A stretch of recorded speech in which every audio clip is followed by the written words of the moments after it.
Nahihirapang titistigo itong si Lelet dito nga sa matandang kanyang nasaksihan kung saan siya nga ang nakakita.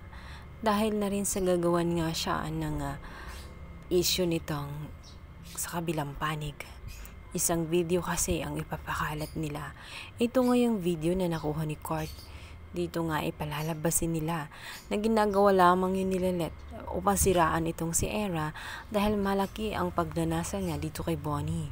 Ang nais lang umano niya ay sirain itong si Era at makaganti dahil hindi siya ang pinili. Ito ay panghihinaan ng loob itong si Lelet. Ngunit susubukan nga niyang kausapin itong si Carl Lorena upang matulungan siya na wag nang kumalat ang video kung saan magkasama sila nitong si Bonnie.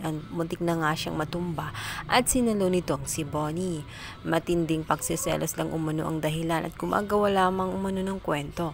Mahihirapan si Lelet na papaniwalain ang mga tao sa kanya dahil ginagawan siya ng issue ng kabilang panig para lamang palabasing nagkukunwari lang at dala lang ng galit ni Lelet kaya siya gumagawa ng kwento.